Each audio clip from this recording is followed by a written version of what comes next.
시청자 여러분 안녕하십니까? 정치판 뒷골목의 리얼 스토리 진짜 이야기입니다. 화끈하게 들려드리겠습니다. 한 줄 동안 많이 기다리셨죠? 왁다지껄 시작하겠습니다. 박수 부탁드립니다.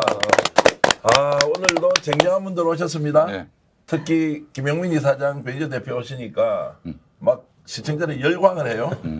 그리고 우리 남영희 위원장 오늘 오셨는데 지역 주민들이 그렇게 좋아하신다면서요. 자주 나가라. 포장마차가 역시 남영이랑 어울린다. 뭐 이런 분위기. 목소리가 굉장히 좀 조용하십니다. 화끈하게 말씀 안 하시네. 이제 하다 보면 올라갈 겁니다. 예. 원래 그런 스타일이라서. 맞은편에 있는 우리 노정렬 개그맨 오셨습니다. 어서 오십시오. 반갑습니다. 네. 자, 남영희 위원장님, 또 김영민 이사장님. 네. 목산수 축하드립니다. 아유, 감사합니다. 고맙습니다. 목사님답게 화끈하게 풀어주십시오. 딱 일주일 전에 이제 목사였습니다. 예. 자, 변희대 대표님 요즘 방송 나오실 때마다 조회수가 뭐 5만, 10만, 20만까지 가서 깜짝깜짝 놀랍니다. 예. 제가 나오는 이 스픽스 프로그램이 제 미디어치보다 더 높이 나와요. 왜 그런 거예요? 우리는 그 이제 유해 채널로 찍혀 있어가지고 일찌감치 찍혀 있었기 때문에 원래 그 어웨이 게임에서 성적이 좋은 겁니다. 최근에 변 대표님하고 우리 김용민 이사장님이 감옥 갈 각오로 방송하는데 이렇게 했어. 누가 저보고 이야기하더라고요. 옆에 앉지 말라고.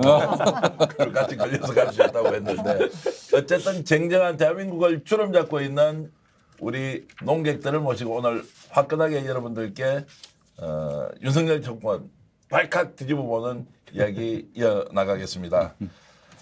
그런데 우리 왁자지껄 조회수가 50만도 넘었고 많은 사랑을 받는 덕분에 썬데이까지 선보이고 있는데요. 이거 지금 누가 PD가 만들어줬습니다. 네. 요거는 PPL처럼 제가 읽어드리겠습니다. 오늘도 시청자 여러분들이 좋아할 만한 우리나라 정치권의 뒷이야기를 한번 쏟아보겠습니다. 반갑습니다. 너무 정직하게. 리딩이 좋으시네. 아니 이제 요즘 PPL 준비해야 돼요. 사실 최근에 그 무슨 빵이라는 회사에서요. 이 왁자지껄 광고 내겠다고 찾아왔어요. 너무 좋습니다. 일단 거절했습니다. 자본과 권력으로부터 독립하고자 하는 마음이 전혀 없지만 어쨌든 이제 그만큼 밀당을 하신 건가요? 밀당은 아니고 어쨌든 이제 그만 관심이 많았어. 이제 이게 맥주도 지금 사실 우리 편의점에 다 사가지고 오지 않습니까? 이것도 이제 한 회사로 몰아서 좀 해야 되겠다. 뭐 이런 게 이제 준비하고 있는데. 진짜 다 마귀 오줌들이에요. 목사님. 아니 뭐 콜라라도 하나 좀 있어줘야지. 제가 오늘 이제 보니까 지금 대통령이 취임한 지 200일이 벌써 됐네요. 100일 됐다. 이게 한 열흘 뒤면은 이제 7개월. 7개월이죠. 네. 그래서 200일에 대한 일단 평가부터 좀 하고 가겠는데 5자로 평가해달라. 이렇게 나왔는데 우리 개그맨으로서 촌철살인 200일 어떻게 평가하십니까? 평가를 하긴 해야 됩니까? 해야 됩니다. 대본에 나와 있습니다. 무평가 없습니까 혹시? 알겠습니다. 무평가. 아니 그래도 처음 타자니까 5글자. 뭐 하는 거니? 역시. 뭐 하는 거니? 일단 알아들었습니다. 그 뒤에 건의는 여사님 말씀입니다. 아니 그런 거는 중위법이기 때문에 오케이. 개그의 기법입니다. 네. 우리 김영민 이사장님. 저는 오천공화국. 오천공화국. 화는 이제 이 사람들이 생각을 좀 다 해야 잡혀갈 것 같은데 이 사람들이. 또 화를 부른 나라다고. 오천공화국의 오는요 그 저기 감탄사가 아니라 그 105만 원? 아니 김건희가 5를 좋아해요. 숫자 끝 5. 그 사무실 호수도 5로 끝나고요. 그리고 휴대전화 뒷번호도 5. 그리고 차량 뒷번호 그 검찰총장일 때 윤석열이 그 뒷번호도 5. 저기 김 목사님. 네. 혹시 더러울 오자 아닙니까? 아닙니다. 그렇지 않습니다. 알겠습니다. 까마귀 오자입니다. 까마귀 오자. 네, 그래서 5를 좋아해서 천공화국. 좋다. 이렇게 좀. 남영희 위원장님은 뭐 이렇게 촌철살인 이런 평가 좋은데요. 저는 그래도 좀 격식 갖춰야 될 것 같아요. 우리가 격식 없다고 하냐고요. 시스템 붕괴. 이건 직설화법. 제가 지금 뭐 200일 됐다고 얘기하는데 사실 2만 년 된 것 같거든요. 근데 처음에 윤석열 정권이 들어설 때 아무리 못해도 대한민국의 그 기본 질서라는 게 있으니까 그렇게 후퇴하진 않겠지라는 그런 약간의 희망은 있었거든요. 지금 깡그리 무너진 상황, 시스템 붕괴. 시스템 붕괴. 변 대표님. 저는 그냥 그 매일같이 드는 이 단어가 이것밖에 안 떠오르는데 거짓과 사기. 거사네 거사. 거짓말 사기. 네. 계속 갑니까 이렇게? 매일에 거의 모든 일이 다 거짓과 사기와 조작으로 다 감철돼 있어가지고. 그럼 매일 갈 수는 없고 거짓의 종말. 거짓의 정말. 오늘 사실 우리가 각오를 좀 해야 될 게 있어요. 네, 최근에 제가 며칠 사이에 좀 여론 또는 뭐 가까운 분들 얘기 들어보니까 대통령이 못하는 거 다 알겠고 그런데 뭔가 이걸 저항하거나 또는 비판하려고 해도 할 힘도 없다는 거예요. 해봐야 소용없으니까. 누가 우리 마음을 알아서 야당이 싸워주는 것도 아니고 그렇다고 해서 이 추운 겨울에 길거리 나가는 거는 더욱더 어려운데 야 국민들이 마음 둘 데가 없다 이렇게 해서 오늘 보시는 시청자들이 왁자지껄의 마음을 두시고 우리를 믿고 그래도 힘내서 좀 이렇게 활기차게 생활할 수 있도록 우리가 좀 에너지를 펌핑업을 좀 시켜주면 좋겠습니다. 아마 일반 국민들 같은 경우는 이 정도로 지지율이 30%면 거의 탄핵 수준 지지율인데 이거에 만족을 하고 있잖아요. 그러니까 바뀔 여지가 없잖아요. 이거. 20대가 있었거든. 20대가. 세상에. 그리고 선거로 선출된 권력을 임기까지 컨트롤할 수 있는 것은 여론조사 지지율인데 이걸 신경 안 써버리면은 답이 없는 거예요. 움직일 수 있는 답이. 감정이야. 30%가 괜찮다. 우리는 이대로 간다 이러니까 뜨악 하는 거예요. 오늘 여론조사 한 군데서 왜 지난주 여론조사보다 한 2% 정도 오른 것 때문에 환호하고 있는 느낌이. 그게 뭐냐면 빵점 받던 꼴찌하던 반의 친구가 3점만 올라가도 막 칭찬 받잖아요. 지금 그런 분위기인 거예요. 진짜 심각한데. 쌍팔년도 개그 중에 그게 있어요.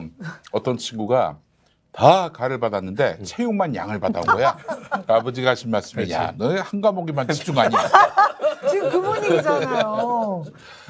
아니 그러니까 이제 너무 자신만만하니까 국민들이 막 싫어하고 이거 이러면 안 됩니다. 막 비판하다가 30% 왔다 갔다 하면 몰라가지고 겁을 좀 내야 될 거 아니에요. 네. 오히려 더 당당하게 이렇게 밀어붙인단 말이에요.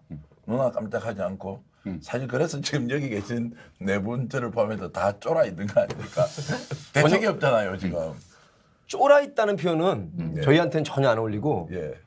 황당하고 황망한데 아까 거리에 나갈 수도 없는 노릇이라고 살짝 하셨지만 사실은 지금 거리에 이 추위에도 불구하고 우리 대한민국 민주 시민들이 촛불 들고 나오고 있고 마치 우리 민주 시민들은 가을 겨울 시즌 같아요. 예전에 국정농단 때도 가을 겨울, 네. 또 3년 전에 검찰 개혁 때도 가을 겨울. 뭐 이번 주도 보시면 알겠지만 곳곳에서 네. 퇴진 혹은 이 정치 탄압 몰아내자고 이렇게 외칠 겁니다. 아니 그것도 또 재밌는 게 그 진보 집회는 주로 5시, 6시 시작인데 보수 집회는 항상 2시입니다. 왜냐하면 따뜻한데 어르신들이 너무 추워. 아 그것도 있지만은 우리 그거를 우리 변 대표 고문께서 잘 알아요. 왜 2시가 됐습니까? 그 태극기 집회니까 태극기가 보여야 되잖아요. 밤에는 일단 촛불이 계속 이게 멋있잖아. 촛불은 보여. 네, 보이잖아. 그러니까 태극기 집회를 이제 그때 제가 처음에 할 때부터 2시에 했는데 네. 근데 겨울에는 괜찮은데 그때 박근혜 전 대통령 탄핵 국면이 바로 겨울이었어요. 문제는 여름까지 이어지거든요. 한여름에도 2시예요. 덥겠다. 안 바꿔 시간을. 네. 너무 고영 아니야 어르신들한테. 제가 그때 2017년도 인천 부평 집회 8월 달인데 이 지열이요 그 48도였어요. 위험해요 진짜. 48도에 집회했어요. 그래서 한 10명은 쓰러지고 그 중에서 사실 다음에 못 나오신 분들 많아요. 맞아요. 한 번 쓰러지고. 근데도 안 바꿔 시간을. 이게 보수는 원래 안 바꾼다 보니까. 보수야 보수. 그러니까 아무리 보수지. 더워도 2시로 계속 가고 있어요. 거리에 나오면 실제 좀 시민들이 좀 많이 늘었습니까? 촛불 시위하는 분들이? 아 그럼요. 얼굴이 굉장히 그 뭐랄까 결기가 뚜렷해지고 있다라고 보시면 되고 아까 지지율 잠깐 얘기 나왔는데 이게 사실은 20%대였다 30%대라면은 그게 만약에 국정 수행을 잘 못하고 있다도 그 정도 나오면은 모르겠다가 한 40% 나오고 그러면은 이게 사실은 20%대냐 30%대냐 중요합니다. 근데 지금 반대 국정 수행을 잘 못하고 있다라는 그런 의견이 지금 60%로 꽁꽁 얼어 있어요. 아주 단단해지고 있어요. 그것도 아주 잘못하고 있다가 많죠. 그렇지. 그 뭐 아주 잘못하고 있다 58. 못다가 한 70%면은 한 60%가 아주 잘못했다는 건 네. 볼 것도 없다가 60%라서 자꾸 이제 이 요즘 저쪽 저 보수 쪽에서 이제 30% 시멘트라고 표현하는데 도저히 못 봐주겠다 60%가 시멘트거든요. 두 배야 두 배. 양쪽 시멘트가 누가 단단한지 지금 이제 버티기 싸움. 네. 근데 이게 참 매너리즘에 빠진다 내지는 우리 지금 정영한 우리 대표님이 말씀하신 게 그런 것 같아요. 이렇게 계속해서 똑같은 무기력 심각한 상황들이 지속되다 보니 아니 도대체 이 상황을 뒤집어볼 동력이 어디서 생길 거냐에 대한 걱정들을 많이 한다 이 네네. 말씀을 하시잖아요.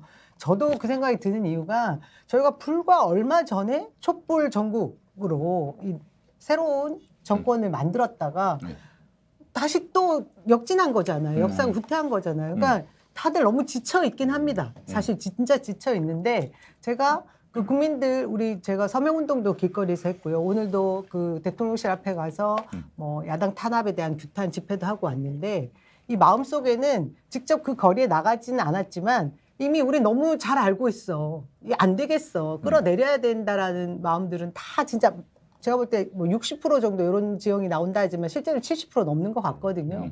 근데 이것이 언제 터지느냐의 문제지. 그것이 뭐 지금 다들 너무 기운이 없고 아 그대로 뭐 아무것도 할 수 없어 이런 식으로 그냥 방치하고 있는 상황은 아니다. 불이 당겨질 때가 오긴 온다. 근데 지금 차츰 그 시기가 빨라지고 있는 것 같다는 생각은 듭니다. 10월 집회 나갔더니 한 시민이 절 붙잡고 얘기하시더라고요. 성남 사는데 자기는 뭐 광우병 쇠고기 수입 반대 집회부터 시작해서 거의 모든 촛불에 다 나왔는데 아 지난번이 끝나는 줄 알았다. 마지막인 줄 알았더니. 그런데 또 나왔다. 민주당 뭐하냐. 날 붙잡고 얘기하더라고요. 그래서 제가 저는 이제 속 터져요 저도. 21대 국회의원 당선자 김용민이 아니라 19대 국회의원 낙선자 김용민이다. 좀 같은 이름이라고 사람이 다 동일하진 않다라는 말씀을 드렸습니다. 저는 지지율에 관해서 말씀드리면 내기를 해도 좋은데 공정한 지지율이라면 40%에 진입할 가능성이 없다고 봅니다. 왜냐하면 각종 참사를 거듭했잖아요. 외교 참사, 국방 참사, 인사 참사, 뭐 교육 참사, 복지 참사. 행정자 앞에다가 참사를 붙이면 다 적용이 됐던 정부인데 결국에는 일어나지 말아야 될 우리 역사 참사 중에 몇백 명씩 있었지만 외국인이 26명 포함된 참사는 없었어요. 이거는 씻을 수 없는 지금 아마 남은 임기 동안도 손배소 문제가 있고요.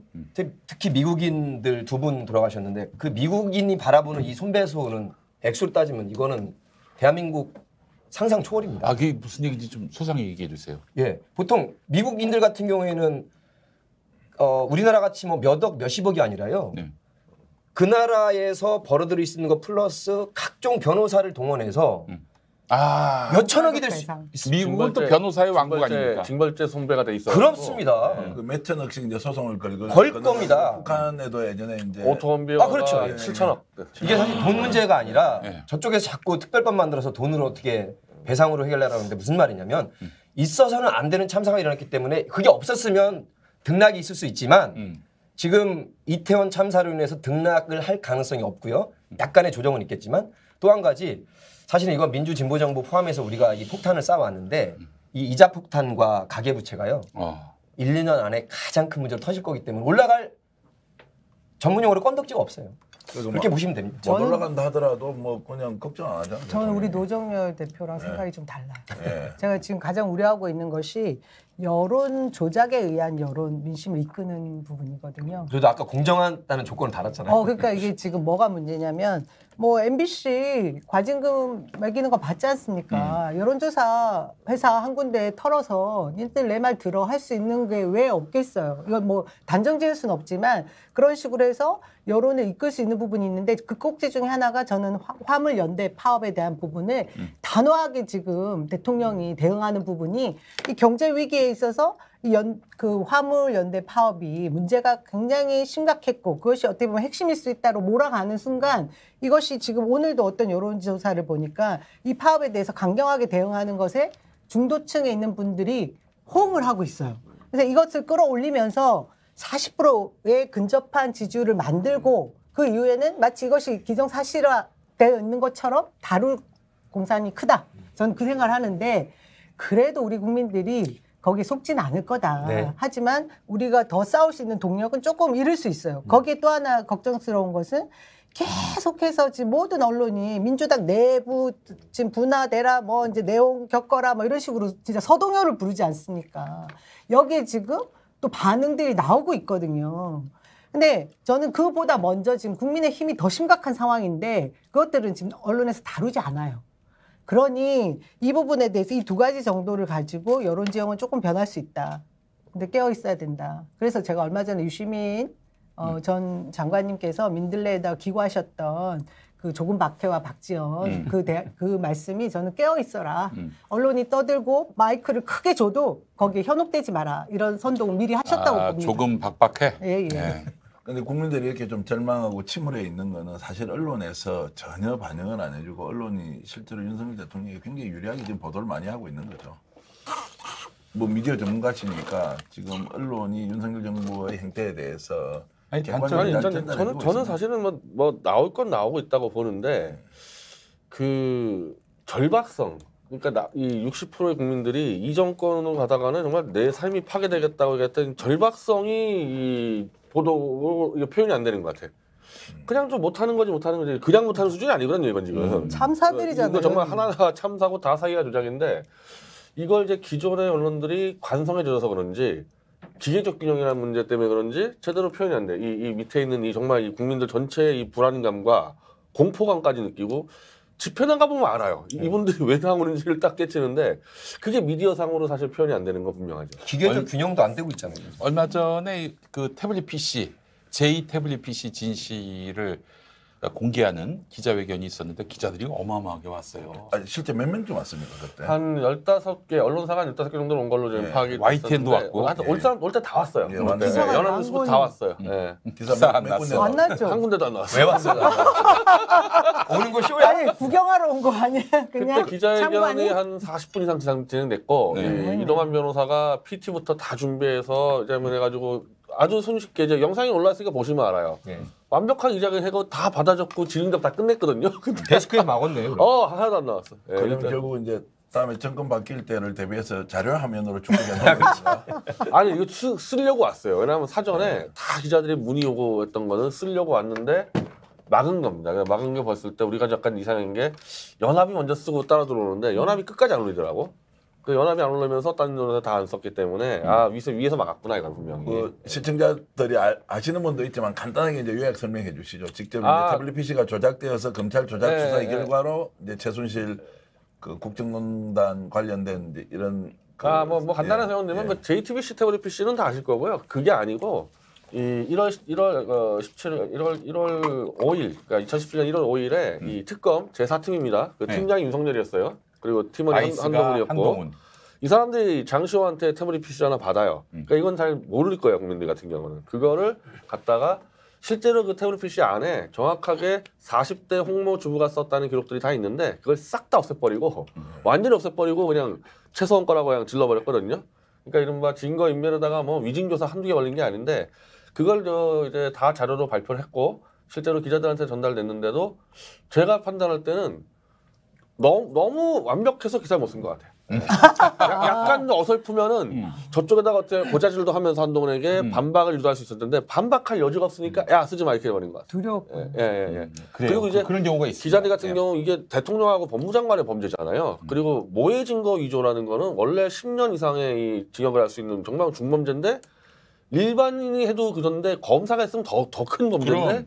이게 감당이 안 되는 거지 기자들이. 전 사실 대통령 고백하자면 변희재 대표가 계속해서 태블릿 PC에 대해서 막 이렇게 말씀을 하신다고 책도 내신 거 보고는 전 사실 안 믿었어요. 설마 그렇게까지? 그리고 저희가 박근혜 대통령 탄핵할 때 우리 촛불 들고 나갔었고 탄핵의 주역이라고 할 수 있을 만큼 진짜 주동하고 열심히 했는데 그 정신 나간 인간은 그래서 윤석열을 검찰총장으로 세우자고 막 밀어주기도 하고 그랬어요. 그렇죠. 우리 근데 진영 사람이라고. 그러니 자기 모순이 되는 거죠. 어떻게 보면. 그래서 그게 잘 받아들여지지 않았는데 최근에 우리 당에 가해지고 있는 이런 정치 조작 수사 이런 걸 눈으로 보면서 그럴 수 있었겠구나 하는 생각이 드는 거예요. 태생이 그런 거였어. 증거 조작은 거의 그들에게는 일상사예요. 일상사. 그러니까. 그래서 반성을 좀 하고 있습니다. 요걸요 제가 수법을 잡혀가려나? 똑같아요 수법이. 원래는 우리가 정상 수사하려면요 증거들을 쫙 모은 다음에 진술을 받는 게 정상인데 윤석열 애들은 거꾸로 가요. 증거를 만들고 일단 위증을 쫙 위증 교사를 진술을 받은 다음에 그러면 지금 이제 이재명 쪽도 그렇잖아요. 왜 진술밖에 없냐 증거가 없냐 그러면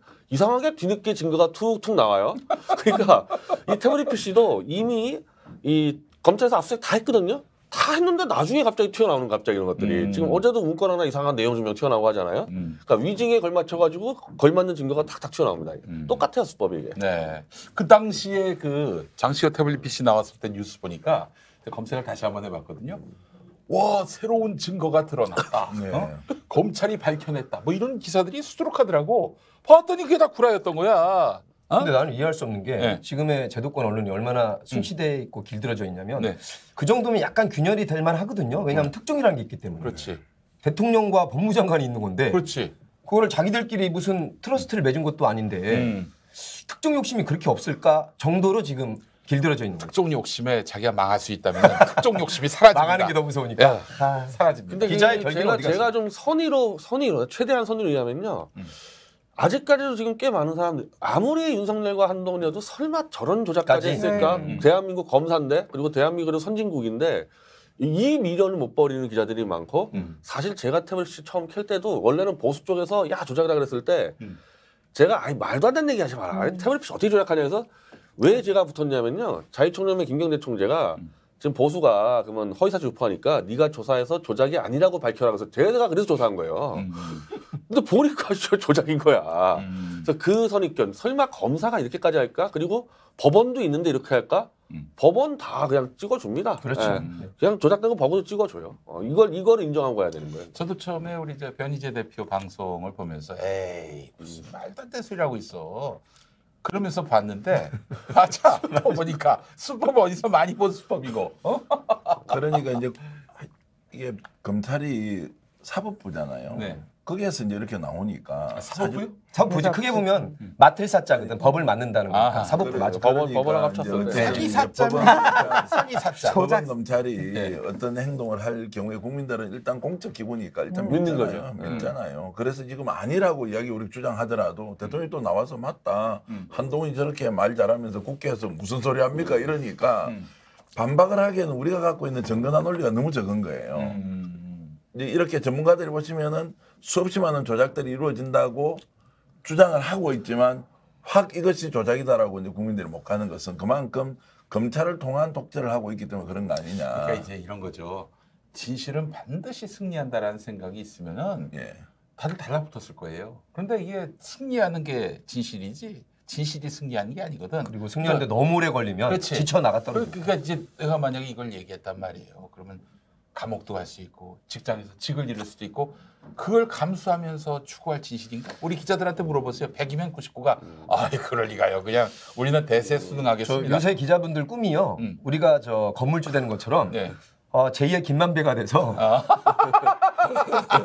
뭐 동인 소유하고 화천대유 하고 싶은 거야. 왜 아니겠어 인간인데. 그렇지. 이게 구조적으로 이런 문제가 있습니다. 이 태블릿 PC 조작을 밝히는 데 있어서 재판이 끝났기 때문에 간신히 증거를 받은 거예요. 그러니까 조작한 증거를 검찰은 재판부에 제출 안 해버립니다. 그럼 이제 항의할 거 아니에요. 이제 피의자 쪽에서 항의하면 재판부가 내라 그래. 그래도 안 내요. 그냥 버티고 재판 다 끝나면은 형사소송법에 의해서 줘야 되는데 안 주는 거를 소송으로 받아냈단 말입니다. 그럼 지금 이재명 지금 그런 거예요? 그렇게 된 거예요. 그러니까 오. 4년이 지나서 받은 거예요. 그러니까 그럼 4년 만에 아직 다 끝난 거 아니야? 이렇게 되지 않습니까? 네. 내가 볼 때 지금 이재명 대표 관련된 수사도요. 문건 플러스 무슨 뭐 두산건설의 공문 위조의 수가 있는데 이거 제출 안 한다고 재판에. 끝내. 달라 그래 안 줘. 그럼 재판 다 대법까지 끝나야지 받아. 5년 뒤에. 그럼 그때는 그럼 이제 옛날 거 하지 마자 뭐다 끝나 이렇게 된다니까 이게. 우리 미래로 나가자. 아니 쌍용차건이 13년 만에 지금 나왔잖아요. 네. 그래서 이렇게 너무 슬픈 것 중에 시간 끌기가 하나가 된다. 노무현 대통령을 저희가 논두렁식에 든 뭐 검찰과 언론이 합작해서 보냈던 그렇지. 그 아픔을 겪었고 이후에 지금 어떻게 보면 박근혜 대통령도 탄핵을 시킬 때 사실 태블릿 PC는 결정적인 뭐 증거였다고는 하지만 세월호 참사에 있어서의 제대로 대응하지 못한 것이 또 분노의 화살이 되기도 했습니다. 그런 과정을 또 거치면서 의심을 하지 않았어요. 다시 되돌려서. 그러고 또 촛불 전국을 만들어서 이제 진짜 검찰개혁하자 이렇게 외쳤었는데 조 장관님을 보냈던 그 모습 기억하시잖아요. 거기에도 표창장 위조라는 것이 지금 계속해서 밝히고자 하는 노력하는 박지훈 전문가 같은 분들 얘기를 들어보면 완전 조작이거든요. 그렇지. 근데 그 상황도 국민의 절반 이상은 검찰이 맞겠지 이렇게 믿고 있는 겁니다. 이것이 너무 슬픈 현실인 거예요. 온 국민이 다 이런 검찰의 이런 조작 수사를 경험해야 되는 사실이면 안 되고. 비로소 지금 이제 와서 제가 볼 때 한 10% 정도는 옮겨온 것 같아요. 맞아요. 못 믿겠다 검찰을. 그래서 엊그제 그 남 위원장이 말씀하신 쿠키뉴스 거기가 이제 국민일보 계열사고 뭐 중도 진보도 아니잖아요. 이제 보수적인 성격인데 거기서 데이터 리서치랑 조사를 했습니다. 그랬더니요. 검찰의 신뢰성은 거의 6대4 정도로 못 믿겠다고요. 법원도 5.5 대 4.5 정도로. 공정한 조사라면 여론조사가 그럴지인데 국민들의 아마 지금 쌓인 속마음은 이 검찰 재판정 포함해서 사법부에 대한 불신이 이 정도면 정말 이건 선진국이라고 볼 수가 없는 거죠. 사실. 그런데 야당은 왜 이래요? 이런 걸 그런 야당이 제일 잘 알 거 아니에요, 민주당이. 네. 그럼 국민들한테 이걸 좀 알리면서 뭔가 이것은 잘못되었다라고 하면서 정치 쟁점화도 시키고 정권 비판도 하면서 뭔가 또 민주당도 탈출구를 좀 만들어야 되는데 그런 결기나 의지 또는 행동이 안 보이는 것 같아요. 이런 비판 받을 때마다 제가 참 뭐라고 해야 될지. 화끈하게 비판 좀 해보시죠. 내부 결집이 안 됩니다 지금. 일부 의원들 배부르고 등 따순 분들이 좀 많아요. 그렇지. 그래요? 예. 누구예요? 일부 배지들. 정확하게 이렇게 누구라고 지적 못하겠지만 그동안 기득권에 편입되어서 늘 그 따뜻함을 유지해온 민주당의 의원들이 꽤 있죠. 혹시 전해철, 서른 이런 조금 박해류. 이상민 얘기하는 겁니까? 내가 영어로 아니 나 물어봤어요. 아니 그 울면서 대답도 시인도 부인도 못하고 있어요. 지금. 근데 그런 분들이 사실은 개혁에 앞장서 달라고 위임받은 그 권력들을 제대로 쓰지 않은 사람들 저희 다 알지 않습니까? 지난 정권에서도 그랬고 전 언론개혁, 검찰개혁에 앞장서 자리에 위치해 있었지만 하지 않았던 사람들을 저 머릿속에 정확히 알고 있거든요. 우리도 워터멜론이라고 불러. 웜애들. 제가 그 얘기했다가 난리가 났는데 내가 하자. 웜애들 그러는 거 아니야. 혹시 그러면 저 그분들도 박용진, 있어요. 이원욱, 이번에 10분들 모이셨잖아. 더 있어. 박광원. 근데 결국 또 국민들이 위임한 권력입니다. 그분들도. 근데 지금 이런 상황까지 왔음에도 불구하고 그들이 움직이지 않는 것은 이후에 국민들이 그들의 회초리를 들어야 된다고 저는 보거든요. 저는 어제 제가 이제 그 원외위원장 협의회에서 또 김건희 수사라 뭐 윤석열 독재다 뭐 이런 거에 대한 성명서를 제가 쓰면서 맨 끝에 그런 말을 남겼어요. 이런 식으로 계속 하다면 검찰 또 검찰 가족들 모두가 망하니 정신 차려야 된다. 니들 명심해라. 아까 말씀하신 대로 한 10% 이상은 검찰도 믿지 못하는 쪽으로 이제 돌아섰다는 거 아닙니까? 이런 민심을 등에 업고 제가 말씀드린 그분들 민주당 내에 있는 분들도 자기들 계속 살 노릇만 지금 국리만 할 때가 아니라는 내가 보기에는 거죠. 그분들이 같이 죽을 수가 검찰한테 있습니다. 저 남 위원장님 약점이 캐비넷? 잡혀 있는 것 같아. 그런 아니 의심을 이거 하고 아니겠어요? 있죠. 이제 어차피 6대 3이니까 요대로 찍히지만 않고 가만히 있으면은 총선은 대사로 당선되겠다. 요 마인드 아니겠어요? 김종민이 그런 말했잖아. 비겁한 짓이고. 이재명 없어도 저기 다음 총선에서 이긴다고. 그러다가 제가 날아가요. 더 세게 얘기하면. 괜히 내 기억으로 세게 얘기했던 남영희 그리고 장경태 아니 박살내도 버리더만. 그러니까 조용히 있으면은 이제 배지를 인정하는데 왜 내가 싸워야지? 거의 이제 구급 공무원 마인드로. 그러니까 지금 이 지지율이 안 나오는 거야. 심지어 저는 배지도 아니고 원 외에다가 아무것도 없는데 징계하라는 얘기 나오고 막 그랬다는 거 아니에요? 이게 참 너무 불행스러운 일은 뭐냐면은 윤석열이나 이런 집권 세력들 중에 정무 감각을 가진 사람이 없다고들 하잖아요. 그러니까 이런 낮은 지지율로 기획사정을 해봐야 국민들에게 반감만 산다. 반대층을 더욱 결집시킨다. 그 반대층이 결국 투표장에 나와서 심판할 것이다. 이런 감각이 없어. 왜냐하면 초창기에 여의도 정무 쪽들이 다 쫓겨났잖아. 네. 대통령실에서. 그러니까 난 참 이게 너무 안타까운 게 그러니까 앞으로가 이 전망이 없는 사람들은 거야. 지금 자기들이 잘한 줄 알아요. 야 이번에도 30% 넘었네. 뭐 그러면서 서로 너무 좋아하니까 3분의 앞으로도 1이나 그럴 것 같아. 그분들이 지금 타산지석으로 삼고 있는 것이 박근혜 정부라고 생각해요. 왜냐하면 박근혜 정부 때 박근혜 대통령이 서청원 그리고 또 원내대표 누구였습니까? 2명을 그러니까 친박들? 당대표하고 원내대표를 세우려고 했는데 결국 김무성, 뭐 유승민 이런 쪽으로 세워진 이후에 당권을 장악하지 못해서 탄핵을 당했다라고 느끼는 거죠.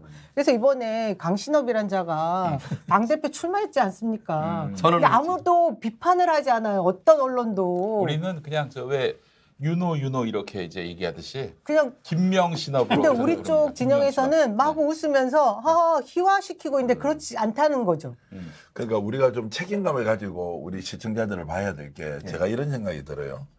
국민들은 좀 양심적이고 합리적인 분들은 이 정권 이러면 안 된다고 정말 욕을 하고 있는데 뭔가 좀 의존할 때가 있어야 되잖아요. 그러면 야당, 또 민주당이죠. 또는 언론이 좀 공정 언론으로서 보도를 잘한다. 이게 아예 깡그리는데 없어졌는데 국민들은 이 야당이나 언론을 또 비판하지 않고요. 자기 스스로 책망해요. 자책을 하는 거죠. 야, 이렇게도 안 되는데 야, 어떻게 그러면 남은 4년 6개월 살아. 이제 이렇게 가는데 정말 그 위원장님 다음에 국회의원 출마하시죠? 그럼요. 해야죠. 지금부터 책임감을 가지고 이런 국민들이 지금 막 열의가 떨어지고 대한민국 국민으로서 자존심 상하고 이런 거를 어떤 식으로든 좀 북돋아 줘야 되는데 솔직히 말하면 저만큼만 좀 해라. 어, 진짜 맞아요. 남영희처럼만 해라 좀. 금배지 단 사람보다 더 열심히 근데 해왔죠. 제가 살짝 민주당 비판하는 거 비켜갖고 국힘으로 넘어가는데 안 넘어가시네. 예. 어쨌든 공천 못 받습니다. 이제 그런 걸 보면 이재명 대표의 수사에 대해서는 갑론을박이 있다고 하더라도 거짓과 조작이 명확한 것에 대해서 그러니까요. 모든 사람이 나와서 이건 아니라고 주장을 해줘야 아니 되는 지금 거예요. 바이든 날리면도 그냥 넘어갔잖아요. 그러니까. 제대로 싸우는 게 아예 없는데 그런 공통분모는 있을 거 아니에요, 민주당에도. 아유, 제가 뭐 책임 선언으로 따지자면은 박홍근 원내대표죠. 예. 그분부터 좀 아웃시켜야 됩니다. 저는 그런 입장이고요. 아니, 이제 그분이 어떻게 국회의원이 됐느냐? 2012년에 됐거든. 그 당시에 그 여러분 아시겠지만은 그 중랑구 경선이 있었어요. 예. 경선에서 1등 했습니다. 박홍근이 1등한 게 아니라 박홍근은 3등 했고 1등을 누가 했느냐? 양정철이 했어. 양정철이 했다. 근데 이제 2등 한 분이 있었는데 박홍근이 3등 했다고. 근데 이제 자기가 당연히 결선하면은 이길 줄 알고 그 3등한 박홍근하고 이렇게 연합을 했어? 연합해서 아니 박홍근하고 해서 결선 투표하자 한 거야. 그 박홍근이 됐어. 그리고 결선에서 다시 또 박홍이 되고. 박홍근이 된 거야, 박홍근이. 예. 양정철은 이거 되고. 이번에 이상민 행안부 장관 탄핵시키고 하면 까방권 좀 주세요. 할 것 같아요? 해야죠. 이거- 못하면 민주당 다 탄핵. 탄핵 이거 민주당 간추려면 배지들 다 조금 탄핵시켜야 돼. 한 15일 까방권을 드리도록 하겠습니다. 그러니까 윤석열 대통령이 굴을 잘못하더라도 일 잘못한 민주당에 대해서도 따끔하게 비판하고 정신 차리도록 해야 되지. 저렇게 하자면 기득권으로 한패가 돼가지고 네. 국민들이 구분을 할 수가 없어요. 아니 내내 지금 그 계속 말리고 있잖아요. 아니 그리고 저기 예산하고 국정조사. 국정조사를 그 맞바꾼 거 아닙니까? 아니 그 국정조사는 이태원 참사 때문에 발생한 국정조사인데 이태원 참사 없었으면 또 뭘로 딜을 했을까? 난 그런 생각이 들더라고. 너무 힘들어요. 거의 대부분의 민주당 의원들은 이제 내년 총선에서 유리하기 때문에 굉장히 흐뭇해하고 있는 것 같은데 내년 총선이 정상적으로 못 치러질 수 있는 네, 가능성을 염두에 두고 있어야 돼. 지금 이제 우리가 뭐 뒤에 논의할지 모르겠는데 이제 강신업 나오니까 더 좋아하는 것 같거든요. 아이고 이제 저당 망했다 그러는데 강신업 같은 자가 당 대표가 된다 그러면요 그 다음에 어떤 일이 벌어질지를 생각을 해봐야 돼. 아니 선거 전에 나라 거의 폭거가 벌어질 거예요. 그거 감당할 수 있나 민주당? 아니 근데 강신업이 될 가능성이 있습니까? 전 높다고 봅니다. 그래요? 당 대표가 될 가능성이 높다고 높다? 봐요. 예. 저도 그렇게 생각했어요. 어째서? 그 일단은 등에 지금 대통령 제1 대통령이 지금 등에 있잖아요. 김건희 대통령. 사실 윤핵관 4명이라고 해도 과연 윤석열과 검사 조직이나 김건희가 윤핵관 4명을 믿을 수 있냐? 네. 윤핵관 4명끼리도 사실은 뭐 서로 친한 것도 아니고 같은 뭐 좋은 일 하려고 모인 적도 없는 자들이고 그렇지. 그냥 비즈니스 파트너들이거든. 그랬을 때 과연 이제 총선 공천권을 갖고 있는 당대표를 믿을 만한 사람은 없어요. 뭐 안철수는 말도 안 되는 얘기고 저쪽에 윤상현이고. 그랬을 때 어쨌든 김건희를 모시고 있는 강신업 정도는 믿을만하다. 문제는 저자를 어떻게 당대표 시키냐 했을 때 지금 전광훈 쪽에서 거의 몇 개월째 10만 명 이상 지금 밀어넣고 있거든요. 당원들을. 그와 발맞춰서 여론조사를 반영을 거의 무력화시켜가지고 네. 9대 10. 9대 1이라고 하면 사실 100%랑 똑같은 겁니다. 9대 1. 100이에요 그냥 100. 당심 9, 민심 1. 그러면은 새롭게 들어간 당원들에게 이 투표권이라는 게 원래 아마 당에서는 뭐 6개월이나 이렇게 유예기가 그렇지, 있는데 그렇지. 그거 분명 없애버릴 겁니다. 그 밀어넣은 쪽하고 밀고 가고 더군다나 이제 그 파워 유튜버들이 지금 보수이 많잖아요. 그 뭐 신의 한 수부터 해가지고 좀 가세현 떨거지들 또 똘똘 뭉쳐버리면요 신규 당원만 가지고도 압도해버릴 수가 있어요. 그래서 충분히 저는 가능한 일이라고 보고 강신업과 지금 정광훈 연대를 지금 하는 것 같고 그러면 사실상 김건희 사령관 밑에 강신업 전광훈 이 투톱이 뛰는 거거든요.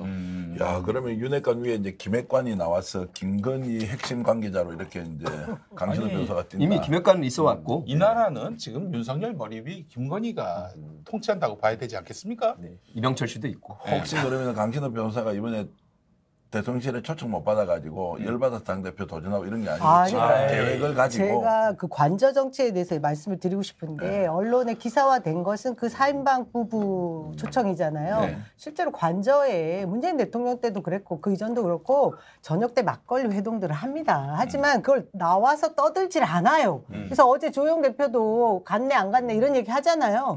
그러니까 다들 관저에 가서 대통령과 면담도 하고 뭐 국정 현안들 얘기하고 또 술 좋아하니까 술 먹고 하는데 문제는 그 핵관이라는 자들이 본인 스스로 누군가가 자랑을 하고 싶어서 그렇지. 외부에다 발설을 한 거죠. 저는 강신업이라는 분이 그 뭐 관저에 안 갔다라는 생각하지 않습니다. 단지 외부에 알리지 않았을 뿐일 수도 있다. 그런 걸 저희는 뭐 꼭 염두에 둘 필요도 있고요. 그 외피적인 걸 저희가 보지 못한다고 해서 이 현상을 읽지 못한다. 그럼 안 될 것 같고요.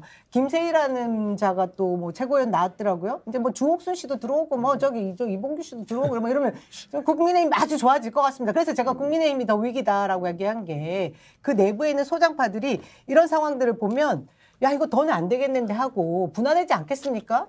그러면 대통령이 이제 대통령실에 불러가지고 밥 먹이면서 야 이거 다음에 이제 전당대회 2말 3초 하는데 하여튼 대충 보고 있다가 찍을 테니까 잘 하라 이렇게 우리는 사인으로 읽었지 않습니까? 전혀 다르게 돌아가네. 김세희도 그럼 최고위원 되고. 김세희는 그건 완전 자가별적. 아무것도 아니고요. 그 전광훈하고 김세희하고 완전 원수지간이니까 현재는 이 밑에 조직은 전광훈이 맡치고 있잖아요. 그 김세희는 그냥 쇼고 그 강신업이 하나의 이 장점은요. 강신업 입에서 김건희와 만났니 통화했니 얘기가 나온 적이 한 번도 없어요. 윤핵관하고 차원이 달라. 윤핵관들은 좀 만나면 티내려고 하고 문자 까고 그러잖아요. 강신업은 실제 측근이니까 아무 얘기도 안 해. 이미 달라요, 서열이. 강신업하고 윤핵관들은. 그래서 강신업은 김건희하고 어떻게 우리가 작업하는지 아예 알 수도 없어요. 근데 너무나 자신 있게 딱 출마 선언하면서 윤석열 동상을 광화문에 세우겠다. 이 정도로. 예. 사진사가 없지만 우리가 아는 그 관저에서 동물들과 찍은 사진 뭐 둘이 나란히 찍은 사진이 바로 팬클럽을 통해서 나왔고 그것을 또 퍼뜨린 거거든요. 그렇지. 언론사가 아니라. 그러니까 실세는 분명하고 지금 이 강신업 씨가 말한 그 일성이 유승민과 이준석을 정치적으로 잡고 잃어버렸어요. 역시 이 국민의힘 당원들과 국민의힘의 우호적인 국민들은 유승민과 이준석을 배신자로 생각하고 있거든. 이걸 건들고 있고. 일소하고 그랬어요. 일소하고라고 그랬어? 일소라고 그랬어요. 문자에는 잡고라고 정치로 잡고라고. 아니 일소하고라고 했어요. 그러니까 쓸어버린다는 얘기거든. 그리고 태워서 없애버린다는 거. 지난번에 경기도 지사 후보 때 보세요. 유승민이 윤석열이 한마디 하고 밀어준다는 게 딱 드러나니까 김은혜가 후보가 돼버리잖아요. 강신업 변호사 작전이 대충 그려지는데요. 저렇게 해서 좀 윤 대통령에게 반발할 사람은 미리 자기가 나와서 죽여주고 마지막에 후보 어떻게 정리되면 자기 빠지겠다 이런 거 아닌가요? 아니 그러니까 그렇게도 생각을 하는데 강신업도 강신업지만요. 그러면 그 조직을 바치는 전광훈이라는 사람이 그렇게 해서 빠질 사람이 아니에요. 이 사람들이. 아마 혹시 윤석열 입장에서는 그런 그림 그릴지 모르겠는데 이 둘의 캐릭터들이 그렇게 빠진 사람들이 아니고 먹으려고 들어온 사람들이고 그렇지. 그리고 김건희하고 아마 강력히 결탁이 돼 있을 거고 지금 정광훈 목사도 그 얘기를 하거든요. 김건희하고 이게 끝났다. 그러니까 윤석열도 모르는 선에서 움직일 수 있는 거예요. 이 사람들이. 실제로 끌어넣었다가는 진짜 뺏길 수도 있는 상황이 올 수도 있다 이런 거고. 둘의 그 욕심이 어마어마한 사람들이다. 그러면 그 이야기는 최근에 극우 유튜버인 안정권 씨가 대통령 직접 저격해버렸잖아요. 그런 일처럼 반란이 일어날 수도 있다 이렇게 볼 만약에 예. 근데 만약에 혹시라도 윤석열 쪽에서 요 둘을 이용해서 유승민만 치고 대충 토사구팽하자고 했을 때 그렇게 토사구팽 당하고 조용히 있을 인간들이 아니야. 그렇지. 특히 전광훈 일점 멀릴 겁니다. 야, 전광훈이 어떤 사람인지는 대한민국에서 제일 잘하는 표현을 하지 않습니까? 그 사람은 반드시 대가를 요구하는 사람입니다. 그 대가 요구가 절대 논리적이지 않아요. 500억도 부족해요? 그런 목사끼리 어떻게 정리가 안 됩니까?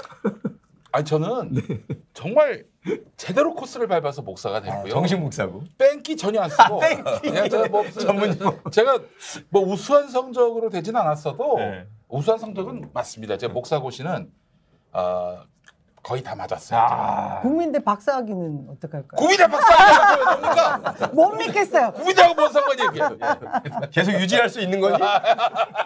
아니 근데 이제 그 정광훈 씨는 후루꾸로 목사가 됐다라고 저희 전문용어 난무해 오늘. 후루꾸예요. 어느 신학교를 나왔는지 불분명해. 희한한 사람들이야. 기본적으로.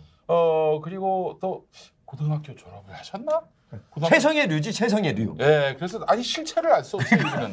아니 그 얼마 전에 전광훈 씨가 저 한 달 전에 저한테 막 거의 욕설을 퍼부면서 이 김용민과 어떻게 손을 잡냐. 그래서 나는 김용민 이사장과 손잡은 게 정광훈 죽이려고 손잡은 게 아닌데 윤석열 때려잡으려고 하는 거고 제가 윤석열 때려잡는 거는 6년째 해온 일인데 왜 그러냐 싶었는데 한 또 2주 전에 전화 와서 우리가 싸우면 안 되지 함께 가야지 하면서 함께 당권을 잡자 최고위원 시켜줄게 이렇게 하더라고. 송년을 결혼해. 그래서 저는 그래서 저 윤석열하고 같이 못 갑니다. 최고위원을 왜 정광훈이 시켜줍니까? 그래서 내가 윤석열하고 갈라쓰고 봅시다 했더니 자기 윤석열과 관계 없대. 내가 볼 때 김건희 얘기한 것 같아. 그러니까 자 거기까지 끝났어요. 끝났는데 지난 주말에 또 마이크 잡더니 또 저를 욕을 하는 거야. 어떻게 또 김용민과 손을 잡냐 해서 이미 한 번 했잖아요. 다시 전에 또 까는데 보니까 그 사이에 강신업하고 손잡았구나. 제가 강신업 뭐 까니까 이제 강신업이랑 완전히 손잡았으니까 이제 저랑 손잡을 필요가 없어진 거죠. 그 중에 한 명 눈에 띄는 분 또 있잖아요. 정규재 씨.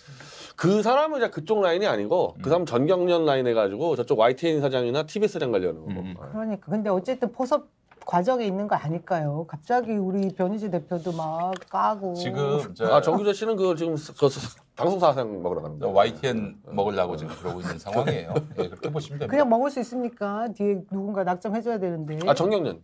정경련도 누군가 손잡아줘야 정경련의 앞잡이에요. 정경련의 앞잡이. 이태원 참사에 대해서 가장 심각하게 얘기하는 사람 중에 한 분이에요.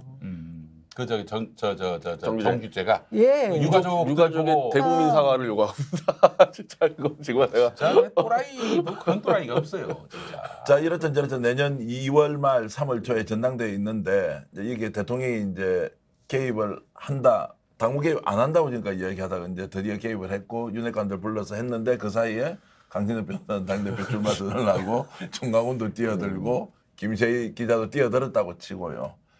대통령이 이렇게 거짓말을 국민들에게는 당무 개입 안 한다 그랬잖아요. 아니 지금 당무 개입 안 할 수 있죠. 김건희가 하고 있을지. 아니 제가 이제 너무 교과서적이고 유치한 내가 질문일 수 있는데 당무 개입을 안 한다고 했잖아요. 근데 당무 개입을 하고 있잖아요. 체리따봉 사건도 그렇고. 어떻게 해석을 해야 되냐고요. 아니 말따루 몸따루인 게 취임식 때부터 그랬거든요. 그러니까 너무 뭐 다 이해가 됩니다. 그럼 이런 거를 흥분하면 안 돼요. 그렇죠. 정상적으로 바라면 이해가 안 되고 비정상적으로 바라보거나 무속을 대입하면 거의 다 이해가 됩니다. 그게 늘 주장하던 본인의 자유예요. 아니 근데 제가 봤을 때는 그 윤석열의 그 말도 일리가 있는 게 지금 저는 당무 개입 안 한다고 봅니다. 국정 개입도 안 하고 손 놓고 그냥 술만 처마신다고 저는 생각을 해요. 누가 하느냐? 그 이제 그 권력이 그 자기를 놓아주면은 그냥 가만히 있습니까? 누군가의 주인을 찾아가겠죠. 저는 김건희라고 봅니다. 김건희가 저는 체리따봉도 김건희가 보낸 게 아닌가 이렇게 추정을 해요. 왜 그러냐면은 오전 11시에 보냈거든요. 체리따봉. 뭐 이준석 막 디스하면서 오전 11시에 대통령은 어떻습니까? 그 업무가 아주 그냥 산쪽해 있어야죠. 완전히 그때 잼이 되지 않습니까? 안 그런가요? 아니, 원래 그렇지만 네. 그분은 보고서도 잘 안 보고 아니, 근데- 백지를 보시는 분인데 뭘 잼이 언제 잼이 그랬잖아. 된다. 대통령이 그 집을 나설 때 관저를 나설 때 휴대폰을 놓고 그렇게 출근을 하고 퇴근할 때 비로소 다시 휴대폰을 집에서 볼 수 있는 거 아닙니까? 그 원래 그렇죠. 또 오전 11시에 출근했는데 그 누가 문자를 보냈을까요? 윤석열 폰으로? 아니 정상적인 정권에서는 그랬을 그리고 텐데. 그분은 원래 아무한테나 반말 쓰는데 네. 정중한 경호처를 썼죠. 원래 아무한테나 반말 쓰는 사람이. 그래서 이제 말만하다. 정성스럽게 그렇게 문자를 보내니까 그 긴 글을 그리고 체리따봉까지. 나 체리따봉 아무리 찾아봐도 없어가지고. 나 텔레그램에서 보낸 적 한 번도 없거든. 그렇지. 야 예리하다. 존댓말 부분은 좀 그러네요. 진짜. 존댓말- 반말 윤석열 나이 안 따지고 아무나 보면 반말하거든 그 그러니까. 사람은. 자 다음에 그러면 전당대회 할 때 이제 윤석열 대통령이 누구를 찍을 거냐. 지금 이제 정광훈 목사 이야기 나오고 아까 우리 저 강신호 변호사 이런 분 이야기 나오는 걸 보면 아직까지 찍어놓은 사람이 없는 거죠. 아니 강신업이겠죠. 정말 강신업이라면 정리가 된 것 같아요. 정말 강신업이라면 충성도가 확실하니까. 정말 우리 변 대표님의 의견은 그렇다고 보고 이렇든 저렇든 윤핵관 중에 누굴 내세워야 되는데 유승민은 절대 안 된다 정리된 것 같고 그러면 누구를 내세울 거냐? 이제 답이 없으니까 이번에 불렀던 거 아닌가요? 경험하자고. 저는 강신업이 설마 윤심을 대변하는 후보일까 이런 생각이 들었던 이유가 한동훈이 나올 거라는 소문이 있었어요. 예. 그랬는데 한동훈이 정말 나올까요? 그건 제가 알 수가 없어가지고. 그래서 이제 누구를 지금 대통령이 생각하고 있느냐. 저는 한동훈은 못 나올 거라고 봅니다. 저도요. 한동훈은 총선 때 투입을 하지 이 밑에 조직 관리가 전혀 안 되는 스타일이거든요. 위대감만 아부아첨하지 밑에 관리가 안 돼서 당대표가 관리할 조직이 어마어마해서 한동훈이 총선 때까지 끌고 갈 수 있는 게 없어요. 일말의 정무 감각이 있다면 차라리 이때 총선을 앞두고 한동훈을 투입해서 윤석열 당으로 만들게 하는 것도 방법이 아닐까. 그 차원에서 보자면은 저는 총선 직전에 투입할 겁니다. 강신업이라는 사람이 당대표 선언을 한 이 시기가 굉장히 중요한데 메시지 전달을 확실하게 하는 것 같거든요. 왜냐하면 관저 정치라고 해갖고 윤핵관 4명 부부가 가서 이야기했다라는 게 나온 게 뭐 당권에 대한 얘기를 주로 했다. 뭐 2말 3초 정도 그리고 누구를 내세울 것인가 뭐 이런 얘기를 했다라는 게 구체적으로 언론에 나왔어요. 근데 그러고 나서 그 뒤에 지도부들을 불렀지 않습니까? 그때는 막상 맥주에 땅콩, 뭐 개 이야기, 사우디 이야기, 뭐 쓸데없는 주변 뭐 신변 잡기 이야기들만 하고 끝난 걸로 얘기를 했는데 그러고 나서 저희가 받을 수 있는 메시지가 뭐였냐면 결국은 고만고만한 사람 중에 어쨌든 윤심을 등에 업은 당대표를 누군가 세울 텐데 누구야 그러면 이 질문을 하게 됐거든요. 그럴 때 강신업이 지금 등판한 겁니다. 그러니까 저는 이게 그냥 웃고 넘길 일이 아니구나. 굉장히 내부에서는 확실한 인물로 그래 잠재워 줄게 그냥 조용히 해 니들. 우리 정리됐어. 강신업 보여주는 것 파워가 한번 드러난 사건이 강신업이 초기에 떠들 때 홍준표부터 진중권 뭐 심평이 강신업 다 깠어요. 그렇죠. 닥치라고 너 팬클 해체하고 그러다가 심평에 대해서 심평은 윤석열 수친구고 대법관이나 혹은 대법원장까지 간다고 얘기된 사람인데 강신업이 심평한테 너 죽을래 닥칠래 이렇게 나왔더니 심평이 꼼짝 못하고 사라진 다음에 어디로 갔습니까? 이상한 교육위원회 위원자리 하나 가서 사학분쟁 조정. 대법원장 대법관 한다는 사람이 강심한테 한 방 맞더니 그리고 꺼졌거든요. 그 다음부터 어느 누구도 강신업 욕을 못해. 그 나불나불대는 진중권이조차 강신업 욕을 안 해요. 강신업 파워가 그 정도라니까요.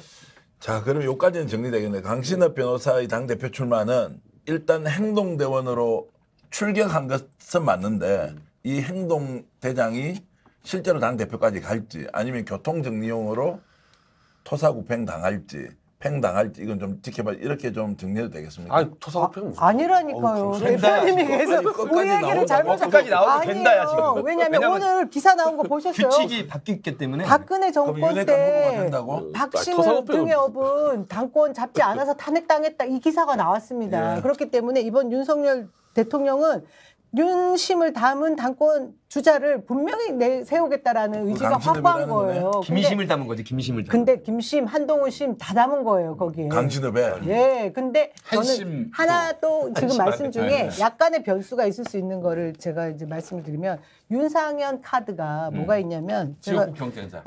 그래서 얘기하는 거 아니에요. 아주 그냥 띄워주기도 싫어. 물좀 주세요. 근데 감옥 안 가 근데 뭐가 있냐면 제가 얼마 전에 삼성 쪽에 뭐 이제 전략식 쪽에 있는 사람한테 정보를 들었는데 삼성. 오래 전부터 이 윤이 마음이 맞았던 게 이 윤상현 의원이 되게 유명한 게 술을 굉장히 잘 먹는다고 유명해요. 밤마다 막 엄청 먹고 폭탄주도 막 근데 윤석열 대통령하고 술을 엄청 자주 먹고 이 전략에 대한 얘기도 아주 세밀하게 둘이 은밀하게 다룬대요. 그래서 저는 지금 당대표를 꿈꾼 게 벌써 언제입니까? 다음에 자기가 우리 지역에서도 그렇고 뭔가 하려면 당대표가 돼야 되는 거에 대해서 꿈꾸고 있는데 이 강신업이라는 주자가 우리 대표님이 정리하셨을 때는 행동대원이 될 수 있을 때는 이런 윤상현처럼 뒤에서 지금 계속해서 윤석열 마음을 얻고 있는 그 부부가 얻고 있어요. 왜냐하면 김건희 씨하고 윤상현 씨 부인 푸르밀 쪽 롯데가 딸 신정아 씨하고 또 아주 가깝게 된 것이 무속 쪽 뭐 연결돼 있는 얘기들이 있어요. 그래서 아주 친밀한 부부라고 제가 들었는데 전에 들었는데 그러니까 이제 카드가 강신업이 직접 뛸 것인지 정리한 다음에 윤상현 같은 사람을 내세울 것인지 이 변수가 있다. 윤상현은 전두환 사위 아닙니까? 그 사람이 권력 쪽에 가거나 자본 쪽에 가는 요상한 재주가 있어. 전두환 사이였다가 롯데가 사이였다가. 제 카드 제 얘기 어떤 것 같아요? 저기 근데 변 아마 대표님. 이 검사 라인들에서 윤상현은 결국 배신 때릴 거라는 보고서가 막 올라갈 겁니다. 이 정치권 내에서 웬만한 사람들은 윤상현 믿을만 합니다 얘기할 사람 아무도 없을 거예요. 아니 그 말 좀 들으니까 제가 최근에 대통령실에 들은 얘기 하나 여기서 처음으로 공개를 하면요. 당 대표 되고 싶은 사람이 대통령의 낙점을 받으려고 수단과 방법을 안 그리고 지금 대통령실 가까이에 이렇게 주파를 넣거든요. 아 그래요? 예, 그 뭐 남호 씨도 있고 또 울산의 김모 씨도 있고 이런 분들이 막 하지 아 않습니까? 나경원, 김기현. 그런데 대통령은 자신이 믿지 않는 사람을 절대 주지 않는다는 거예요. 한 사람 믿는 사람인데 이 사람은 아직도 움직이질 않고 가만히 지켜보고 있대요. 그래서 도움을 달라고 했을 때 내가 도움을 줄 수 있지. 가만히 있는데 내가 기회를 주지 않는다. 이런 스탠스를 취하고 있다는 거예요. 그 사람이 누구냐? 권모 씨예요. 아 권영세. 그렇죠. 근데 이분은 움직이지 않는다는 거예요. 그래서 대통령 마음에는 권영세 정도면 충분히 당 대표로 괜찮은데 이분이 움직이지 않고 나머지는 우글우글 몰려서 이렇게 하고 있다. 이태원 참사 어떻게 할 겁니까? 지역구입니다. 그러니까 쉽지 않을 거야. 어찌됐든 그런 당권 주자에 대한 대통령이 어떻게 할 건지를 고민하고 있는 중에 마음에 있는 사람이 있고 그런데 조금 전에 이제 김건희 여사 만약에 강성 변호사를 추천했다고 치면 에라 모르겠다 이도 저도 아니면 진짜 내세우자 이런 생각은 있을 수 있겠다. 총선 이제 이 당대표가 총선 공천권을 갖고 있는 당대표니까 네. 제가 알고 있는 국민의힘의 윤상현 플러스 심지어 권영세까지 다음 총선 때 뭐 지금 상식적으로 윤석열 이름 내걸고 선거 안 치르겠죠 미친 사람이 아니면은 그러면 당 대표가 먹어버리는 거야 총선권을. 그렇지. 이 불안감이 해소가 안 돼요 이 검찰 라인들이. 검찰 도저히 어떻게 믿겠냐는 거야 안 쳐보면은. 그 난다긴다는 박 대통령도 어쨌든 김무성한테 총선 때 부딪혀가지고 아주 엉망냈는데 누가 다음 총선 때 윤석열이 찍어준 사람들을 더군다나 TK에다 꽂겠다는 건데 그 검찰 라인들을. 그걸 누가 해줄 수 있습니까? 강실업 아니면 안 된다고 계산할 거야. 아마. 강신업이 되겠죠. 200석 만들겠다. 아니 계속 말씀드리니까 빠져들고 있어요. 제가 강신업 당대표구나 저 이런 생각이 같은 들었어. 생각이라니까요. 처음부터. 그래요? 대선 되기 전에 대선 무렵에 대선 선거운동 기간에 윤석열이 그 얘기를 했습니다. 대선 경선 때였는데 이럴 거면 당을 없애버려야 된다. 했죠, 맞아요. 이 말은 기본적으로 이 당을 청산의 대상으로 보고 있는 거죠. 정치권에 대한 불신이 깊고. 근데 기본적으로 이 당이 내 당이 되지 않는 이상은 파괴해도 된다. 이 멘탈리티가 깔려 있는 거예요. 그러면은 저 말씀하신 대로 그 내년 총선 공천을 눈앞에 둔 시점에서 공천권을 행사할 당 대표를 안 믿는 정치인한테, 국민의힘에서 자라온 정치인한테 준다? 있을 수 없는 일입니다. 자, 그래서 이런- 이 시점에 드릴 네. 말씀은 국민의힘의 중진 의원님 그리고 민주당의 움직이지 않는 의원님들 정신 차리십시오. 이럴 때가 아닙니다. 아니 이렇게 되면 이제 유승민 의원은 그럼 안 나옵니까? 전 의원은 나옵니까? 이런 어떻게 분위기면 안 나. 그러니까 강시험이 이렇게 설쳐버리면요. 이건 뭐 완전히 사자 우리 속에 들어가는 건데 룰도 더 유승민한테 불리하게 하면은 유승민은 못 나오게 만드는 거고 원천적으로 지금 박지원 씨하고 유승민하고 지금 연결돼 있다는 말이 도는데 박지원 씨가 지금 스카우트 하려는 민주당으로. 유승민을. 이게 뭐 상상 속에 있는 일들이 막 현실에 경우일수록 나오니까 이게 잘 적응을 못하겠습니다. 여당부터 이건 뭐 완전히 상식 밖의 일들이 계속 벌어지니 야당도 영향을 받을 수밖에 없어요. 그러니까 아니, 상식 밖에 장애 투쟁을 해야 됩니다. 상식 밖에. 그러니까 이제 이런 상황으로 계속 가면 이게 제3정당도 나올 수 있고 총선이 완전히 개선판 돼가지고 뭐 이도 저도 아닌 걸로 갈 수도 있고 막 이런. 그러니까 이게 이 민주당 국회의원들이 가만히만 있으면은 6대4로 이기겠지 이게 아니라 정치권이 태풍이 와가지고 뭐가 어떻게 될지 모르는데 다음 총선 지금 계산하고 있으면 안 돼요 지금. 그러니까 민주당 발이 아니고 국민의힘 내부에서 엄청난 소용돌이가 일어날 건데 그러면 그럴수록 이제 민주당은 원칙을 가지고 원래 해야 될 일을 충실히 해야 되는데 그것도 하지 않으니까. 내년 총선이 몇 월 며칠이죠? 내후년 총선이? 24년 4월 4월 총선이니까. 예. 4월 3일인가? 총선 다음 날 민주당의 그 낙선한 분들 아마 땅을 치고 토할 겁니다. 아, 왜 그때 내가 열심히 안 싸웠나? 아, 왜 열심히 안 싸웠나? 벌써 노웅래 원장님이 그런 말씀했잖아요. 검찰 개혁 더 앞장서서 했어야 되는데 안 싸우기로 유명한 우리 노웅래 민주연구 원장도 왜 이제 그 반성을 하시냐고요. 근데 그것이 결코 앞으로도 남아 있는 분들한테 그게 딴 나라 이야기가 아니다. 그러니까 그 말씀을 드리는 거예요. 예를 들어서 이제 막 윤석열에게 대차게 싸운단 말이에요. 그래서 뭐 검찰의 표적이 돼가지고 수사를 받고 털린다? 총선 때 도움됩니다. 도움이 되는 거예요.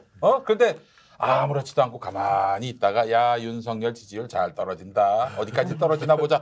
이러면서 선거에 나서는 사람들 개피 봅니다. 제가 단언컨대 그렇게 말씀드릴 수 있습니다. 얼마 전에 김용민 이사장 말씀 중에 30%를 오히려 고착화시키는 전략이 윤석열에게도 훨씬 더 유리하다. 그래봐야 영광남은 다 저쪽이 되니까. 그러니까 그러면 최소한 뭐 70석, 많은 100석 정도 가져가니까. 예. 그래서 뭐 다음 정권 또 만들면 되지 이렇게 갈 수 있다는 거죠. 네. 핵석 갖고도 저기 정권 창출을 했는데. 그리고 확고한 믿음이 있는 거죠. 본인들이 살아온 그 궤적과 똑같은 게 검, 경, 사법까지 다 장악하고 있는데 내가 이 칼자를 다 들고 있는데 뭐가 겁나냐는 거죠. 국회의석? 야, 뭐 200석이면 뭐 우리가 무서워할 줄 아니? 니들. 이 멘탈리티예요 지금. 근데 노정열 우리 개그맨 말씀은 40% 절대 못 올라간다는 것으로 얘기했는데 공정한 여론조사라면.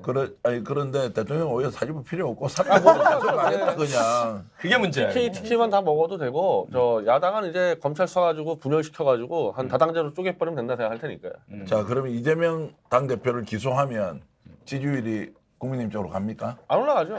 그거하고도 관계가 안 없는 올라가죠. 거예요. 예, 그냥 60%의 시멘트 윤석열 혐오 국민들이 있기 때문에 다 알아요. 누굴 감옥에 둬도 안 올라가는데 어쨌든 30%는 단단해지죠. 아마 저 민주당 내 수박들은 말이죠. 네. 그 저기 수박이 불편하십니까? 워터멜론 아니요, 들어가지면 안 아니요. 돼. 예, 예? 워터멜론. 워터멜론. 저한테도 수박이라고 하시는 분이 웜에다가 아니 어디 아, 남의 그래요? 워터멜론이야. 예. 뭐 수박색을 입었어. 워터멜론들은 아마 이재명 대표가 구속되고 또 기소가 되면은 이재명은 망할 것이다 이렇게 생각하는데 그렇지 않아요. 네. 이 정권에 의해서 정말 뭐 죄를 저질렀어도 이 정권에서 기소가 되고 재판을 받으면은 그 사람 뜹니다. 제가 뜨는 사람들이 되는 거예요. 이재명 당대표 77.77%로 당대표 됐어요. 네. 진짜 기가 막히네. 그러면 이 당대표를 뽑았던 당심 민심이 이재명 당대표를 지키려 하는 사람한테 가겠습니까? 반대 세력한테 가겠습니까? 그 77.77%는 0.1%도 안 빠졌어요. 당연하죠. 근데 이 국면에서. 어떻게 새로운 사람이 나오면서 이재명 당대표에 대해서 이렇게 치고 나오는 사람한테 그 지지 세력이 가겠습니까? 그 박정희 그런 일은 없다는 겁니다. 정권 말기에 YS를 제명을 했거든요. 그때 YS는 더 정치적으로 성장을 하고 국민들이 이렇게 거목으로 더 집중하게 됩니다. 민주화 이후에 첫 대통령 네, 됐잖아요. 똑같이 될 겁니다. 예. 이렇게 할수록. 바깥에서 이제 국민 정서로 보면 이런 건 있는 것 같아요. 지금 이재명 당대표에 대한 수사와 민주당 지지율이 처음에는 연동되는 것 같았거든요. 지금 분리되는 것 같아요. 그리고 윤석열 대통령이 잘못한 건 잘못한 것이고 이거는 이것으로 별도로 움직인다는 생각을 하고 있으니 저는 오히려 조용한 국민들의 그 마음 안에는 응축되는 게 계속 쌓이고 있다고 보는 것인데 이제 이럴 때일수록 사실 정치인들이 원칙을 가지고 제대로 가야 되는데 정말 안타깝습니다. 남 위원장님. 하나만 걱정하지 않았으면 좋겠어요. 역풍. 제발 그래요? 그 역풍, 얼어 죽을 역풍 좀 걱정 안 하시면 역풍 되겠어요. 걱정은 여당이 하는 거예요. 여기서 올 수 있는 역풍이 한 말씀하면 되죠. 그분들이 생각하시는 역풍이 어떤 거예요? 그러니까 여론 지형이죠. 그들이 늘 보는 보수 언론에서 이러면 타겟이 되고 민주당이 마치 책임지지 않고 다수당으로 계속 뭐 발목 잡기를 언제쯤 얘기입니까? 우리가 아니, 지금 여당이 아니잖아요. 지금 현재 민주당 하는 것이 역풍을 만든 거 아닌가요? 맞습니다. 앞으로 올 역풍을 걱정할 게 아니고 제대로 할 일 안 하니까 역풍이 와서 지지율 안 내부에서 오르는 그런 거지. 얘기를 한대지 않습니까? 의총 만약 때도. 저기 2008년처럼 민주당 의석이 80석대로 떨어져도요 아마 역풍 걱정할 겁니다. 그러니까요. 역풍 걱정할 역풍병이 거예요. 아니, 일반 국민 이전에 자기들 당비를 내서 당사 유지하게 하고 자기들 보좌관들 이렇게 활동비 주게 하고 그런 게 다 우리 권리당원이고 일반 당원들인데 그렇지. 내부에서 역풍 걱정 안 하고 맨 조중동이 떠드는 거랑 일반 국민들 걱정부터 먼저 해요. 그거 잘못된 겁니다. 자 역풍 걱정하는 사람들은 다 저기 역풍 맞을 거야. 그렇죠. 저 오늘 근데 여기 너무 걱정돼요. 왜요? 참 묘하게 여기 빨려 들어가지고 민주당 욕하고 있는 것 같은데. 비판한 거랑 욕하는 거 다르지. 우리는 여러분 그렇지 않습니다. 아니 뭐 찐보수 계시고 찐진보 계시고 저는 권리당원 계시고 뼈속- 위원장 계시면 근데 우리가 정치 뼈속 깊이 전체를 민주당이고요. 이럴 그러니까요. 때일수록 민주당 잘한다, 열심히 해라, 응원해 연말에 주셔야 돼요. 연말에 저 이명박 대통령을 석방하는 김에 이제 김경수 이제 도지사를 석방시킨다. 그래서 그쪽 전략은 김경수를 던져놔가지고 민주당을 혼란스럽게 한다 그러는데 김경수 수사가 석방됐을 때 민주당이 어떻게 영향을 받습니까? 어떻게 영향받습니까? 무슨 영향을 받겠습니까? 그러니까요. 무슨 좋아하는 영향을 분들은 여전히 받느냐고. 좋아하고 있고 석방은 돼야 된다. 그렇게 거의 다 생각하면 살았잖아, 지금. 그럼 그러니까 얼마 안 남았어요. 그렇지. 네, 화가 내년 나고 5월이 속이 만기니까. 상하지. 아니, 그것도 그렇지만 좀 저 복권이 안 되면은 정치 활동을 할 수가 없어요. 그렇죠. 사면 복권까지 한다면은 의도가 너무 명확하지. 이제 그러니까 이재명 대표는 잡아들이고 김경수 풀어놓으니까 복권을 못 시키면 정치를 못 한다는 거죠. 그렇지. 그것도 속마음은 결국 MB 풀어주려고 하는 거죠. 이제 MB가 더 못 견디는 상황이 왔거든요. MB가 지금 폭발 일보 직전이에요. 예. 얘기 듣기로는 MB가 촛불 집회 나올 상황이야 지금. 국민 여러분, 내가 더 일본에 촛불 집회 가서 막 뒤집어 버리니까. 촛불집에 나오세요. 아니 그러면 감옥에 계속 또 계셔야 되겠네. 조물주에 나올지 모르니까. 명분도 없어요. 이제 형집행정지 벌써 이제 2번 연장했는데 지금 정경심 교수 연장 안 해줬잖아요. 그렇지. 왜 MB만 그 지금 멀쩡해요. 응. 멀쩡합니다. 왜 이 사람만 연장시켜주냐 해서 차라리 사면을 시켜줘야 하는 상황이어서 김경수 끼어파게 하겠다. 지금 뭐 거의 확실한 것 같아요. 이 부분은. 그럼에도 불구하고 우리가 윤 대통령님께 진심으로 우리가 조언 충고하면서 우리가 지금 이렇게 막 떠들고 토론하는 것도 정치 좀 제대로 하자고 하는 거 아닌가요? 아니요. 민주당 망하라고 하는 거예요. 망하라고 하는 겁니까? 차라리 망하는 게 더 낫다. 빨리 이렇게. 물러나는 게 예. 빨리 물러나는 게 다른 아, 대안이 이게 없는 거죠. 서로에게 좋은 거야 이게 서로에게. 서로에게 더 서로에게 좋다. 좋아. 제발 회복이 가능할 정도까지만 있어야 나라 망쳐도 회복 가능할 정도까지만 큰일 망쳐라. 날것 같습니다. 대통령에게도 조언하실 말씀이 없습니까? 있죠. 어떤 말씀 조언하실래요? 김건희 씨에게 이렇게 모든 약점도 잡혔고 자기의 모든 걸 아는 사람이 김건희 씨일 겁니다. 예. 그래도 부부간에는 이혼도 할 수 있는 것이고요. 대통령의 면책특권은 본인에게만 있는 거지 장모나 부인에게 있는 건 아닙니다. 조금 남자로서의 사내로서의 결기를 조금 보여주시고 조금이나마 성공한 대통령이 되려는 마음을 거의 불가능하지만 잡수신다면 조금은 응원하겠습니다. 그 윤창중 씨가 김건희를 퇴진시키자 그러는데 어떻게 퇴진시킵니까? 그러니까 근데 그거 핵심이에요. 제가 거리에 나가보면 갈라서면 될 것 같은데. 40대, 50대, 60대 주부들이요. 저한테 진짜 귓속말로 하세요. 내가 이번 찍었지만 김건희 꼴보기 싫어가지고 여기 이 정권 김건희는 왜 이렇게 밉상이 됐어요? 하는 게 다 그렇잖아요. 머리 위에 있고 우리가 그 사람을 대통령으로 뽑지 않았는데 모든 결정은 그 사람이 하는 것처럼 보이잖아요. 그리고 수사받아야 되는데 수사도 안 받잖아요. 엄마까지 다 그러고 있는데 누가 대한민국에 어떤 사람이 법치를 아는 사람들이라고 하면 이 부당함에 대해서 저항해야 하는 게 당연한 거죠. 제가 조금 이뻐 교정해드리면요. 그런 거 아니고. 그 직접 그렇게 하는 것처럼 보인다 그랬죠. 김건희 여사가 하는 것처럼 보인다 그랬잖아요. 실제로 하고 계세요.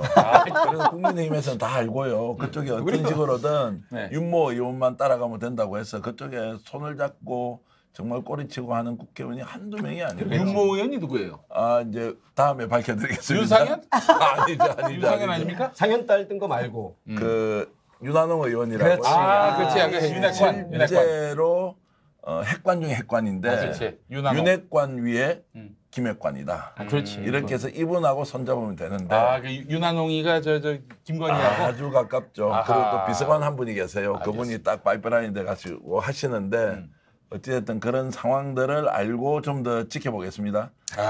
올 국민 여러분들께 시청자 여러분들께 에너지나 힘을 좀 드리려고 했는데 너무 처지지 마시고 저도 저 하나만 좀 그렇죠. 말씀해 윤석열한테 주십시오. 제가 저 한 예. 가지 정말 윤석열을 위해서가 아니라 대한민국을 위해서 이제 제가 좀 한마디 하자면은 천공하고 끊는 게 좋을 것이다.